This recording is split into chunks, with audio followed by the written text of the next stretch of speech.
அனைவருக்கும் வணக்கம். ஒரு நண்பர் இந்த கேள்வியை கேட்டிருக்கார். என்ன அப்படின்னா, இந்த வாசியோகத்தினால் மட்டும்தான் இந்த பிரம்மரந்திரத்தை திறக்க முடியுமா, இல்லை இந்த பிரம்மரந்திரத்தை திறப்பதற்கான வேறு ஏதாவது வழி இருக்கா அப்படின்னு சொல்லி கேட்டிருக்காங்க. ஏன் வேறு ஏதாவது வழி இருக்கா அப்படின்னு அவர் கேட்குறாரு அப்படின்னு கேட்டிங்கன்னா, அவருக்கு வயசு அதிகமாக ஆயிடுச்சு. ஒரு 70 வயசு ஆயிடுச்சு. இந்த வாசியோகம் செய்யும் பொழுது ஆரம்ப காலகட்டத்தில் கொஞ்சம் அப்படி ஆரம்ப காலகட்டத்தில் பார்த்திங்கன்னா உங்களுக்கு அந்த முதுகுலாம் கொஞ்சம் வலி இருக்கும் பயிற்சி செய்யும்போது. அதுக்கப்புறம் கழுத்து பகுதியெல்லாம் கொஞ்சம் வலி இருக்கும். இந்த நாடிகள் எல்லாம் ஒரு சரியான நிலையில் இல்லாமல் நீங்கள் பலகாலமாக உங்கள் உடலை தளர்வு செய்யாமல் சரியான பயிற்சிகள் எதுவும் செய்யாத காரணத்தினால் அது எப்படி இருக்கும் அப்படின்னா, அது ஆரம்ப காலகட்டத்தில் கொஞ்சம் பெயின் இருக்கும், வலி இருக்கும். அப்புறம் நீங்கள் பயிற்சி செய்ய செய்ய அது சரியாகிவிடும். அதே போல் இவர் சில வயதானவர்களால் என்ன நடக்கும் அப்படின்னு கேட்டிங்கன்னா, இந்த பயிற்சியை செய்ய இயலாது. ரொம்ப நேரம் நீண்ட நேரம் உட்கார முடியாது அவங்களால. உடம்பு ஒத்துழைப்பு கொடுக்காது. அவர்களுக்கு மட்டுமல்ல, யாராக இருந்தாலும் இந்த மனம் ஒருநிலைப்படுவதும், இந்த உடலை கடந்து செல்வதும், மனதை பிடித்து ஒரு இடத்துல உட்கார வைப்பதும், உடலை உட்கார வைப்பதும் சாதாரண விஷயம் இல்லை, மிகப்பெரிய விஷயம். கடல் நீரை கூடும் வற்ற வைத்து விடலாம், நீரில் கூடும் நடந்து விடலாம், நீங்கள் செம்பை கூடும் தங்கமாக மாற்றிவிடலாம். ஆனால் ஒரு இடத்தில் சும்மா இருந்து மௌனமாய் இருந்து நீங்கள் தியானிப்பது என்பது முடியாத விஷயம் அப்படின்னு தாய்மானவர் சொல்வார். இது சாதாரண விஷயம் இல்லை, மிகப்பெரிய விஷயம். இப்போ இந்த பயிற்சியை தெரியாதவர்கள் நிறைய பேர் இருப்பாங்க. பிரம்மரந்திரம் அப்படின்னா என்னன்னு தெரியாதவங்க இருப்பாங்க. இந்த புருவக்கண் பூட்டு அப்படின்னா என்னன்னு தெரியாதவர்கள் நிறைய பேர் இருப்பாங்க. புருவக்கண் பூட்டு அப்படின்னால் இரு புருவங்களுக்கும் மத்தியில் இடகலை பிங்கலை சூட்சும நாடி என்ற ஒரு சூட்சுமமான நாடி ஒன்று சென்டரில் இருக்குது. 2 மூக்குக்கும் நடுவில் சென்டரில் உள்பகுதியில் இருக்குது. உள்பகுதினால் நீங்கள் சளி உங்களுக்கு மண்டையிலேருந்து கீழே இறங்குது அப்படின்னால் அந்த சளியை இழுக்கிற அந்த வழி, அந்த சளி இறங்குற அந்த வழி, அது அண்ணாக்கு துவாரம் என்று சொல்வார்கள். அது உள்பகுதியில் இருக்குது. உள்நாக்குக்கு மேல், அன்னத்திற்கு மேல் இருக்குது அந்த அண்ணாக்கு துவாரம் என்பது. அந்த அண்ணாக்குக்கு மேலே 2 துவாரங்கள் இருக்குது. அந்த துவாரங்கள் வழியாக மேலே ஏறி சென்றால், யார் மேலே ஏறி செய்யணும்? நான்னா யார்? நான்னா இந்த உடலா உயிரா அப்படின்னு பார்த்திங்கன்னா, இந்த உடல் அழியக்கூடியது, இந்த உயிர் தான் அழியாமல் இருக்கக்கூடியது. அப்போ இந்த உயிர் தான் மேலே ஏறி செல்ல வேண்டும். அந்த உயிர் தான் அங்கு ஜீவனாக இருக்குது. அந்த ஜீவனை கொண்டு தான் நம்ம என்ன பண்ணணும்? மேலே அதன் வழியாக மேலே ஏற்றணும். அப்படி மேலே ஏற்றி அந்த புருவக்கண் 2 புருவங்களுக்கு மத்தியில் புருவக்கண் பூட்டு என்று ஒன்று உள்ளது. இதை ஏன் புருவக்கண் பூட்டு அப்படின்னு சொல்கிறாங்க அப்படின்னால், ஒரு குழந்தை தன்னுடைய தாய் வயிற்றில் கர்ப்பப்பையில் இருக்கும் பொழுது அது உள்ளாரையே சுவாசிக்கும். அதுக்கு தேவையான உணவுகள், சத்துப்பொருள் எல்லாம் தொப்புள் கொடி வழியாக தாயிடமிருந்து அந்த குழந்தைக்கு கடத்தப்படுகிறது. அப்போது அந்த பனிக்கூடத்தில் இருக்கும் பொழுது அது அங்கே சுவாசிக்குது. அதுக்கு சுவாசம் உண்டானா சுவாசம் உண்டு. சுவாசம் இல்லாமல் அது உயிரை வளர்க்க முடியாது. அப்போ 300 நாள் கழித்து 10 மாதம் கழித்து அந்த குழந்தை வெளியே வருது. அதுவரையிலும் தாயினுடைய வயிற்றில் அது சுவாசித்து கொண்டு தான் இருக்குது. அது மட்டுமல்லாமல் நாம் பேசுகிறது எல்லாம் அது கேட்குமா அப்படின்னு கேட்டிங்கன்னா கேட்கும். அதற்கு உயிர் அப்படின்னு உருவானதுக்கப்புறம் ஒரு 8 மாதத்துக்கு அப்புறம் மனிதனுடைய முழு வளர்ச்சி அடைஞ்சிடும். அந்த 8 மாதத்திற்குள் பிறந்தால்தான் மூல வளர்ச்சி இல்லாத குழந்தையாக ஒரு குழந்தை பிறக்கும். 8 மாதத்தை தாண்டி விட்டால் அதற்கு முழுமையான வளர்ச்சி வந்துவிடும். அப்பொழுது நாம் அந்த குழந்தையிடம் பேசும்பொழுதும் ஒரு இசையை போட்டு காமிக்கும் பொழுதும் அந்த குழந்தை வேகமாக முட்டும். அதை கேட்கும். தாய் தந்தையர்கள் பேசுவதை கேட்கும். அந்த குழந்தையிடம் பேசினால் கேட்கும். அது நம் இதிகாசங்களில் சொல்லப்பட்டிருக்கு.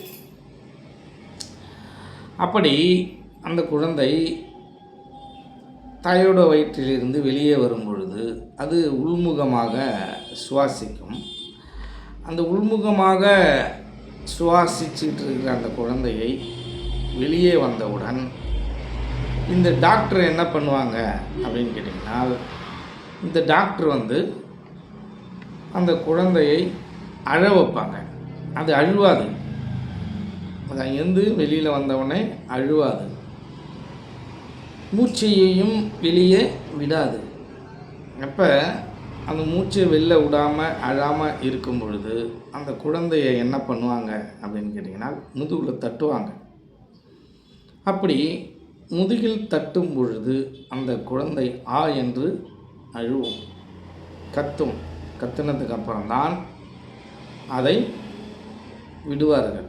அதுவரையிலும் அது கத்தவில்லை என்றால் லிங்க் பெட்டரில் வச்சு கத்திடும். எப்படியா இருந்தாலும் அதை கத்த வச்சிடுவார்கள். அப்போ சுவாசத்தை உள்ளே நடந்து கொண்டிருக்கும் அந்த சுவாசத்தை அப்போ வெளியில் விட்டது தான். அதுக்கப்புறம் பார்த்திங்கன்னா அது வெளியிலேயே மூக்கு வழியாக விட ஆரம்பித்து விடும். அப்படி வெளியில் மூக்கு வழியாக அது விட்டுக்கிட்டே இருக்குது. இன்றளவிலும் அப்படி தான் விட்டுக்கிட்டு இருக்கு. அப்படி வெளியில் விடாமல் உள்ளாரையே அதை செலுத்துவதற்கு ஒரு வழி இருக்குது. அதற்கு பேர் தான் அண்ணாக்கு துவாரம் வழியாக மேலே ஏற்றும் ஒரு முறை. அந்த முறைக்கு பேர் தான் வாசியோகம் என்று நம்ம சொல்கிறது. அப்போ அந்த வாசியோகத்தை தான் இவர் என்ன கேட்குறாரு அப்படின்னு கேட்டிங்கன்னா, இந்த வாசியோகம் செய்து தான் இந்த பிரம்மரந்திரத்தை திறக்க முடியுமா? ஏன் பிரம்மரந்திரத்தை திறக்கணும்? பிரம்மரந்திரம் திறந்தால் என்ன நடக்கும் அப்படின்னு கேட்டிங்கன்னா, அந்த பிரம்மரந்திரத்தை தட்டி திறந்து இந்த ஜீவன் மேலே ஏறி சென்றால்தான் அங்கே கடவுளை தரிசிக்க முடியும். அதுக்கப்புறம்தான் அங்கே அமிழ்தூரல் என்ற ஒரு அமிழ்தூரல் கசியும். அது அந்த புராணங்கள்லாம் சொல்லுவாங்க இல்லையா, அந்த திருப்பாக்கடலை கடையும் பொழுது இந்த அமிழ்தூரல் அமிர்தம் வந்துச்சு அப்படின்னு. அதே போல் இந்த சுவாசத்தை கொண்டு மேலும் கீழுமாக கடையும் பொழுது அங்கு அமிர்தம் என்ற ஒரு விஷயம் கசியும். அதை அமிரி என்றும் சொல்வதுண்டு. அந்த அமிரி எதை சார்ந்து இருக்கும் அப்படின்னா, நம்மளுடைய உமிழ்நீரை சார்ந்து இருக்கும். நம்மளுடைய உமிழ்நீருக்கு அவ்வளோ பெரிய ஒரு தன்மை இருக்குது. அதை நாம் தெரிந்து கொள்ள வேண்டும். அந்த உமிழ்நீர் சரியாக சுரக்கவில்லை என்றால் தான் நம்ம வந்து சுகர் வந்துடுச்சு, செரிமானம் ஆகலை அப்படின்னு நம்ம வந்து சொல்கிறது. அப்போ அந்த அமிர்தூரல் நமக்கு வேணும் அப்படின்னால் அந்த பிரம்மரந்திரத்தை நம்ம தட்டி திறக்கணும். தட்டி திறந்து உள்ளார இருக்கிற அந்த அருட்பெருஞ்சோதியை தரிசித்து அதுக்கப்புறம் அமிர்தூரல் கசியும். இப்போ இவர் என்ன கேட்குறாரு அப்படின்னால், நான் வந்து மேலும் கீழுமாக இந்த ஜீவனை மேலும் கீழுமாக நடனமாட செய்வது, மேலும் கீழுமாக இழுப்பது, விடுவது, மேலே ஏற்றுவது, கீழே இறக்குவது, இது எனக்கு சிரமமாக இருக்குது, என்னால் அது செய்ய முடியவில்லை. இப்படி செய்யாமல் அதற்கு அடுத்தாற்போல் தியானம் என்று ஒன்று இருக்குது, அது நிஷ்டை என்று சித்த வித்தைகள் கூறுவார்கள். அந்த நிஷ்டை நான் செய்து கொண்டே நான் வந்து அந்த பிரம்மரந்திரத்தை திறக்க முடியுமா, அந்த அமிர்தூரலை பருக முடியுமா அப்படிங்கிறதான் அவருடைய கேள்வி. ஆனால் அப்படி அதை திறப்பதற்கான வாய்ப்பு இல்லை. ஏன் அப்படின்னு கேட்டிங்கனால், நாம் குழந்தையாக இருக்கும்பொழுது முதலில் எப்போ அழுதோமோ அதுக்கு அடுத்தாற்போல் அந்த சுவாசமாகப்பட்டது மூக்கு வழியாக வெளியே வந்துவிட்டது. அதுக்கப்புறம் உள்முகமாக அதை செலுத்துவதற்கான எந்த வழிமுறையும் அந்த குழந்தை செய்யவில்லை. ஆனால் தம் கற்ற ஒரு விஷயம் நடந்திருக்கும். நம்ம எந்த வெயிட்டை தூக்குனாலும் இந்த சுவாசத்தை உள்ளார நிறுத்தினால்தான் நீங்கள் வெயிட்டே தூக்க முடியும். அதை மறைமுகமாக உங்களுக்கு கற்றுக் கொடுப்பது தான் இந்த வாசியோகம், சித்த வித்தை. உள்ளாரையே நிறுத்துவதற்கான ஒரு வழிமுறை இருக்கா அப்படின்னால் தம் கட்டாமல் இருக்குது. அதற்கு பேர் தான் வாசியோகம் அப்படின்னு சொல்கிறார். அந்த வாசியோகம் செய்யாமல் நீ வந்து பிரம்மரந்திரத்தை திறக்க முடியுமா அப்படின்னால், அந்த குழந்தையாகப்பட்டது அதுக்கப்புறம் அந்த வழியில் செல்லாமல் அந்த வழி அந்த அண்ணாக்கு துவாரத்தின் வழியாக மேலே செல்லும் அந்த வழி சளியால் முதலில் அடைக்கப்பட்டு அதுக்கப்புறம் என்ன ஆகும் அப்படின்னா ஒரு ஜவ்வுனால் அது வந்து அடைச்சிடும். இப்போ எப்படி நமக்கு வந்து ஒரு காயம் பட்டுச்சுன்னா அந்த காயம் தானாக ஆறும் இல்லையா, அந்த தோல் வந்து தானாக வளரும். அந்த சிதைந்த காயப்பட்ட பகுதி அந்த தோல் தானாக வளரும். அதே போல் அந்த குழந்தையாக இருக்கும்பொழுது மேலும் கீழுமாக சுவாசம் நடந்து இருக்கிற அந்த இடம் காலப்போக்கில் என்ன ஆகும் அப்படின்னா ஜவ்வால் அடைச்சிக்கும். அந்த ஜவ்வை கிழித்து கொஞ்சம் கொஞ்சமாக அங்கே வந்து நம்மளுடைய பிராண சக்தியை கொண்டு உஷ்ணத்தை அதிகரித்து அந்த ஜவ்வை மெதுவாக நீங்கள் கிழித்து அந்த பிரம்மரந்திரத்தை நீங்கள் திறந்தால் அதற்கு அடுத்தாற்போல் நீங்கள் அந்த அருட்பெருஞ்சோதியை, இந்த மிகப்பெரிய கனலை நீங்கள் வந்து தரிசிக்கலாம், உணரலாம். அப்படி உணர்ந்ததுக்கப்புறம் என்ன நடக்கும் அப்படின்னு கேட்டிங்கன்னா, உங்களுடைய பிரம்மத்தை, உங்களுடைய விந்து சக்தியை நீங்கள் சேர்த்து வைத்தீர்களேயானால் அதிலிருந்து உங்களுக்கு அமிர்தூரல் என்று ஒன்று கிடைக்கும். அந்த அமிர்தூரலை நீங்கள் பருகியதுக்கப்புறம்தான் உங்களுக்கு இந்த உடல் அழியாத தேகமாக மாறும். அதுவரையிலும் இந்த உடல் அழியாத தேகமாக மாறாது. அது தானாகவே உங்களுக்கு பசி எடுக்கும் பொழுது தானாகவே கசியும். அப்படி கசியும் பொழுது தானாகவே அது உட்கொண்டு அழியாத தேகமாகவும் பொன்னாக மின்ன ஆரம்பித்துவிடும். வள்ளலாரெலாம் பொன்னாக மின்னுறதுக்கு காரணம் இதுதான். அதனால்தான் அவர் திருமண பந்தத்தில் இருந்து தன்னை விலக்கி கொண்டு அவர் வந்து வெளியில் போனார். இல்லை என்றால் அது வந்து கொஞ்சம் கடினம். அதை மீண்டும் சேர்த்து வைக்கணும். அதற்கான வழிமுறைகள் தான் இருக்குது. அது ஒரு குருநாதரிடம் அணுகி நம்ம வந்து கற்றுக்கொள்ள வேண்டும். இப்பொழுது இவர் வயதாகும் பொழுது அப்போ நிஷ்டையை மட்டும் கடைபிடித்து அந்த பிரம்மரந்திரத்தை திறக்க முடியுமா அப்படின்னு கேட்குறாரு. அந்த வழியை அடைச்சிருச்சு. அந்த வழியை திறப்பதற்கான ஒரே வழி இந்த காற்றை வைத்து தான் முட்டி முட்டி அதை திறக்கணும். அப்போ அந்த காற்றை வைத்து திறக்காமல் நாம் போய் அதனுடைய பிரம்மரந்திரத்தின் அருகாமையில் உட்கார்ந்து கொண்டால் அங்கே தட்டி திறக்க முடியுமா அப்படின்னா திறக்க முடியாது. அந்த பிரம்மரந்திரத்தை பார்த்துக்கிட்டே உட்காந்துருக்கலாம், ஆனால் திறக்க முடியாது. இப்போ ஒரு மாடியில் நம்ம பைப்பு போடுவோம். மாடி தண்ணி வெளியில் வரத்துக்கு ஒரு பைப்பு போடுவோம். அந்த பைப்புலேருந்து தண்ணி வந்துக்கிட்டு இருக்கும். நாளடைவில் இந்த தழைகள்லாம் அடைச்சி அந்த பைப்பு அடைச்சிக்கும், மண்ணெல்லாம் அடைச்சிக்கும். அதே போல் நம்ம அந்த ஜவ்வும் அங்கே மேலே அடைச்சிக்கிச்சு. அந்த தண்ணி கீழே மாடியில் இருக்க தண்ணி கீழே வரணும் அப்படின்னால் அந்த குப்பைகளை, அந்த குழாயில் இருக்கும் குப்பைகளை அகற்றணும். எப்படி அகற்றுறது? ஒரு கம்பியை வச்சு குத்தணும், இல்லை ஒரு குச்சை வச்சு குத்தி அங்கே இருக்கிற மண், அங்கே இருக்கிற தழைகள் எல்லாம் ஒன்று குத்தி கீழே இறக்கிடணும், இல்லைன்னா அங்கேயே வெளியே எடுக்கணும். எடுத்தால்தான் அந்த தண்ணி வெளியே வரும். அதே போல் அமிர்தூரல் என்ற அந்த அமிர்தூரல் ஆகப்பட்ட அந்த தண்ணீராக இருக்கக்கூடிய அந்த அமிர்தூரல் உங்களுக்கு கீழே இறங்கணும் அப்படின்னால் இந்த புருவ மத்தியத்தில் இருக்கும் இந்த பூட்டை நீங்கள் திறக்கணும். இதை எதால் திறக்க முடியும்? கம்பியை வச்சு குத்த முடியுமா? இல்லை குச்சை வச்சு குத்த முடியுமா? அப்படின்னா அந்த ஓட்டையாகப்பட்டது எதாலையும் உள்ளார போக முடியாத ஒரு இடம். அது ஊசிமுனை துவாரம் என்று சொல்வார்கள், மயிர்பாலம் என்று சொல்வார்கள், நெருப்பாறு என்று சொல்வார்கள் சித்தர்கள் மறைமுகமாக. அந்த வழியாக உங்களுடைய ஜீவனை மேலே ஏற்றி, உங்கள் பிராண சக்தியை மேலே ஏற்றி ஏற்றி தட்ட வேண்டும்.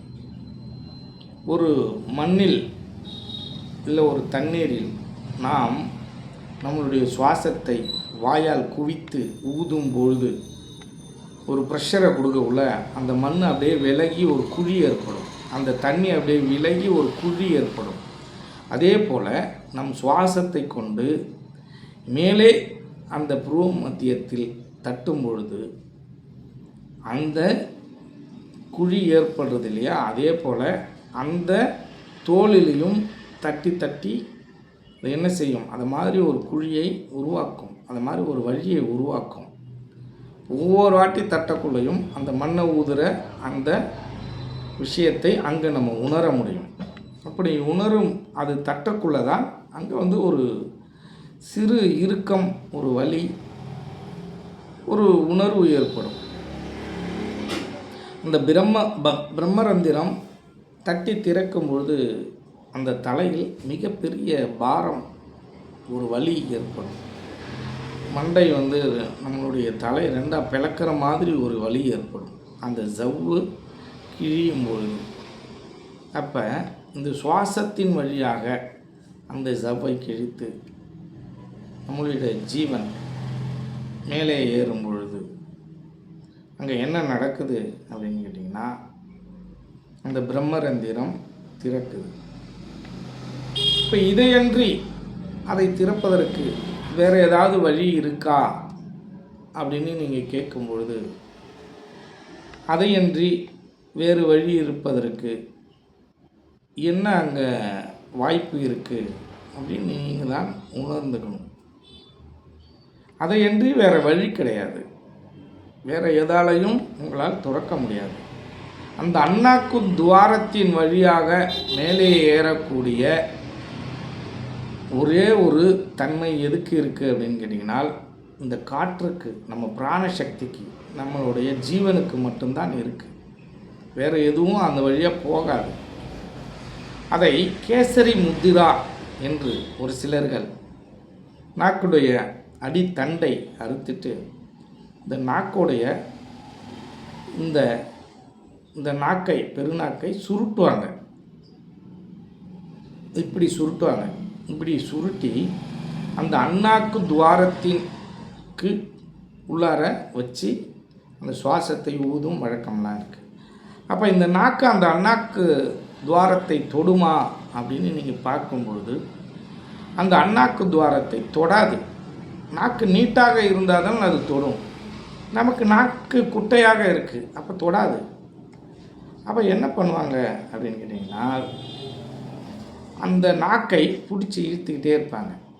அடித்தண்டை அறுத்துட்டு வெண்ணெயை வச்சு அந்த காயத்தை ஆற்றிட்டு இந்த நாக்கை பிடிச்சி இழுத்துக்கிட்டே இருப்பாங்க. அந்த நாக்கு நீண்டுக்கிட்டே வரும். நீளமானதுக்கப்புறம் இந்த நாக்கு நீட்டாகி அந்த அண்ணாக்கு துவாரத்தை தொடும். அது வரையிலும் அந்த நாக்கை டெய்லி காலையிலும் மாலையிலும் இழுத்து பயிற்சி பண்ணிக்கிட்டே இருக்கணும். இது ஒரு விபரீதமான ஒரு விளையாட்டு, ஒரு விபரீதமான ஒரு முறை. இந்த முறை ஆரம்ப காலகட்டத்தில் இருந்தது. இதையும் யோகிகள் மகான்கள் தான் கண்டுபிடிச்சாங்க. ஆனால் அதற்கப்புறம் வாசி யோகத்தை கண்டுபிடித்த வாயிலாக இந்த பயிற்சி என்பது நிறுத்தப்பட்டது. சித்தர்கள் இதைவிட ஒரு ஈஸியான ஒரு வழிமுறையை கண்டுபிடித்தார்கள். சிவானந்த பரமஹம்சர் என்பவரும் இந்த வழிமுறையை கண்டுபிடித்தார். சிவானந்த பரமஹம்சர் கண்டுபிடித்த முறைக்கு சித்த வித்தை என்றும், இந்த சித்தர்கள் கண்டுபிடித்த இந்த முறைக்கு வாசியோகம் என்றும் பெயர் வைத்தார்கள். ஆனால் இந்த வாசியோகத்தை உலகம் முழுக்க பரவ செய்த, எளிமையாக எல்லா மனிதர்களுக்கும் கொடுத்து உணர்த்தி காட்டி ஓதி காட்டி இந்த உலகம் முழுக்கம் பரவ வைத்த பெருமை யாரை சாரும் என்றால் இந்த சிவானந்த பரமஹம்சரையே சாரும். இன்னும் கேட்க போனால் வள்ளலாரை கூட அது சாராது. அவர் யாருக்கும் ஓதி உணர்த்தி காட்டவில்லை. ஆனால் நம்மளுடைய மிகப்பெரிய மகானாக நம்ம அந்த சித்த வித்தியார்த்திகளால் அனைவராலும் போற்றப்படும் மிகப்பெரிய மகான் அந்த சிவானந்த பரமஹம்சரால் உலகம் முழுக்க இது எல்லாருக்கும் பகிர்ந்து அளிக்கப்பட்டது. அதற்கு பின் தான் இந்த வாசியோகம் பிரபலம் அடைந்தது. அதற்கப்புறம்தான் எல்லாருக்கும் தெரிய ஆரம்பித்தது. அதுக்கப்புறம்தான் போலி குருமார்கள்லாம் வாசியோகத்தை அவர்களிடம் கற்றுக்கொண்டு வேறு வேறு விதமாக அதை மாற்றி சொல்லி கொடுக்க ஆரம்பித்தார்கள்.